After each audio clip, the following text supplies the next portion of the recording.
loved it. Thank you, Laurel. Oh, that was awesome. Thank you so much. I'm one of the top rock climbers in the country. And I'm not built like David Beckham or Tom Brady. And it might be reasonable for someone of my stature and my, how should I say, vintage, to think I'm not strong enough, I'm not powerful enough, I'm not big enough or tough enough to scale the steepest rock faces in the world. But I'm not reasonable. But I am unstoppable. And you can be unstoppable too. Are you ready to be unstoppable? Are you ready to be unstoppable? All right, I'd love it if you could turn to the person on your left, shake their hand and tell them, you are unstoppable. Now turn to the person on your right, shake their hand and tell them, you are unstoppable.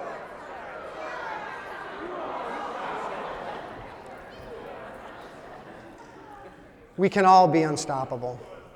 And I'm going to show you how to be unstoppable. Have you ever seen someone do something that you thought was totally amazing and thought to yourself, I wish I could do that? Who's ever had that thought? Well, if you had that thought, but you didn't take any action to make that come true for yourself, it was probably because of one of these 4 reasons. I don't have the time. We don't have the money. We're not good enough. Someone or something won't let me. Who could connect with at least one of those reasons? Yes? Turns out those are the 4 most common self-limiting beliefs that we all share. They keep us stuck. They keep us living small. They keep us from reaching our full potential, stepping into our greatness, and reaching our life's biggest dream. And these self-limiting beliefs, they live in our subconscious.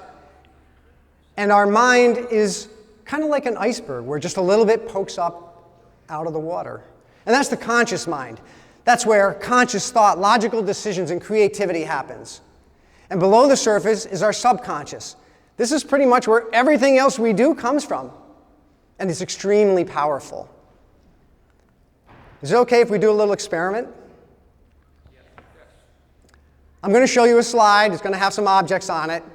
And what I'd like you to do is when you identify the one that's unique, the one that's different than all the others, I'd like you to raise your hand as high as you can so I can see it. Is that okay? Yes. Ready? Yes.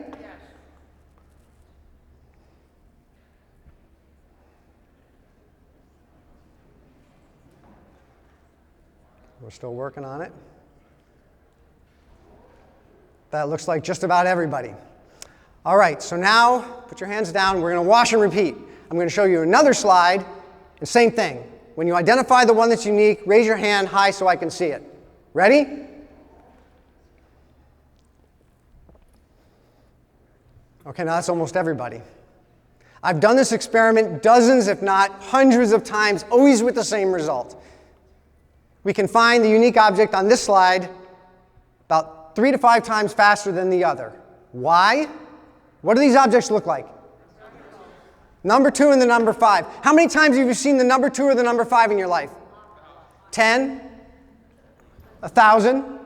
10,000? Hundreds of thousands or maybe millions, right? The other objects, not so much. So through repetition, you have developed very strong, what psychologists call schema. And schema are ways that we very efficiently, in our subconscious, sense our environment. Okay? The point of this experiment is to show you and demonstrate that we've got these incredibly powerful processes that are going on in our subconscious, and we're not even aware of them. So our subconscious is extremely powerful and behind almost everything that we do. As an example, if I go to a party and I meet someone for the first time and I'm talking to them and they find out I'm a rock climber, the most common response I get is, I could never do that. Almost immediately. People tell me, I could never do that. It's almost like their subconscious has to announce this as some kind of a preemptive strike, as if the next thing out of my mouth is going to be, hey, I got a rope and some harnesses in the car. What do you say we blow this place and you and I hit the cliffs? not what I'm going to say, but yet I could never do that. And the reality is, most of us can climb, or at least try. I know people with no legs who climb. I know someone with one arm who climbs. I know people who can't see or hear who climb. So those of us who don't have those challenges, of course we can climb, but we say, I could never do that. So it always makes me think, what other things are we telling ourselves we could never do? Before we even know what it entails. Henry Ford said, whether you think you can or you think you can't, you're right, right? So how does this hold us back from becoming our biggest self in the world? I think it has a big impact. Is this good? You getting it? You want more? All right. Is it okay with you if I share a personal story? When I was 15 years old, I decided to go out for the freshman football team. And I bulked up since then. And it didn't take me long to figure out that I wasn't very good. In fact, I was terrible. The only game my team won that year was a game when I was sick and didn't play. True story. So at the end of the season, when Coach Chavone was going around to the other players, the other boys, saying, maybe you should try out for junior varsity, or you should try out for varsity, maybe you should be a halfback, he came over to me and said, kid, he was Italian. He said, kid, you should run track. I was devastated. You know, it's funny now, but at the time I was devastated. I felt like a total failure. Who's ever felt like a failure in their life? But I listened to Coach Chavone. I went out for track, and I think old Coach Chavone, I think he was pretty wise. By the time I got to college, I had run the mile in 4 minutes and 14 seconds. And I was the captain. And I was the captain of a team placed third in the national championships. So I tell you this story not to impress you, but to make a point. And it's a very important point. So write this down. Success rewards action. Success rewards what? Action.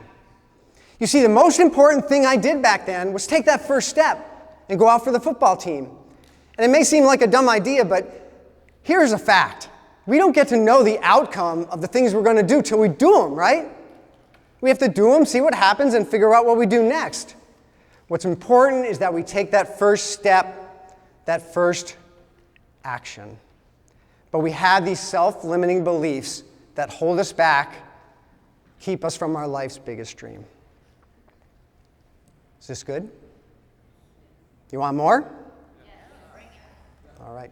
So these self-limiting beliefs in our subconscious, they also are responsible for forming things that psychologists call scripts. If schemas are efficient ways we sense our environment, then scripts are ways that we react to our environment. Have you ever gotten in the car to go to the grocery store and ended up in the parking lot at work or somewhere else? Yeah? You experienced a script. So schemas and scripts, while they're very efficient and they're really critical for our survival, they can send us to a place where we don't want to go. Just like when you ended up at work when what you really wanted was some bananas.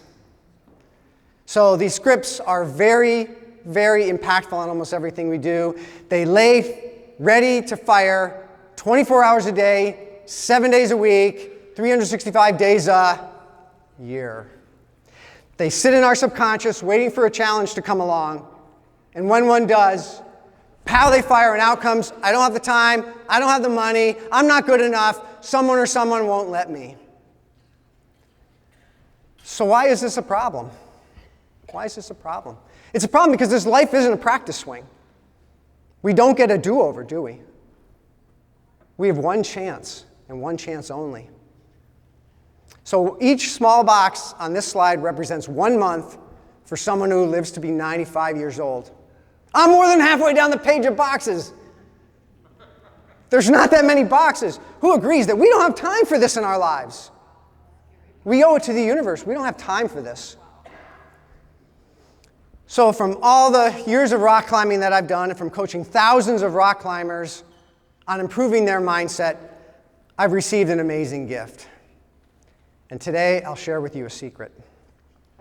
It's a secret on how to shut these scripts down so that you can step into your greatness and reach your life's biggest dream. Who wants to know the secret? You don't want to know the secret? Yeah, you do. Okay. All right, so here it is. When you're faced with a challenge, like if I was to say to you, hey, you want to go rock climbing with me tomorrow? Before your scripts can fire, which takes about 5 seconds, you simply respond, tell me more. Tell me more. And what that does is it stops the script, moves the thoughts up into the conscious part of the mind so you can make a decision. A conscious decision rather than a knee-jerk reaction based upon your scripts. Simple, right? Is this something you can do? Is this something you can do? Is this something you will do? Success rewards action. All right. Want to practice this? All right. So I'm going to give you the challenge. I'm going to ask if you want to come climb with me. And in response, what I ask of you is in your biggest, baddest World Speaker Summit voice so they can hear you on the 8th floor. Say, tell me more. Okay, are we ready? Hey, you want to go rock climb with me tomorrow? Tell me more! You guys knocked it out of the park! That is awesome. And I would love to tell you more, but I'm running out of time. I know they're going to take me off the stage. And so you can learn a lot more. I'm gifting you my ebook if you want it. It's Claim Your Summit. It's about the powerful mindsets of rock climbers that can help you take your life to the next level and reach your life's biggest dream. Who would like my ebook? My gift to you. Excellent. All you got to do is text ebook to the number. You'll get a couple of messages, and I'll email it to you. I'm also going to be around for the rest of the day. I'll be around tonight. I'll be around tomorrow. Corner me, tackle me, whatever you like. I'd love to talk to you, find out where you are on your journey to reach your life's biggest dream. And remember, don't be reasonable. Be unstoppable.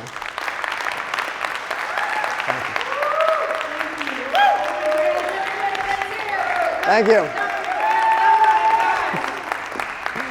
Thank you, Laura. Awesome. Oh, congratulations. Thank you. Well done. Thank you. Who do Thank I you. get? You want this? Don't you love them?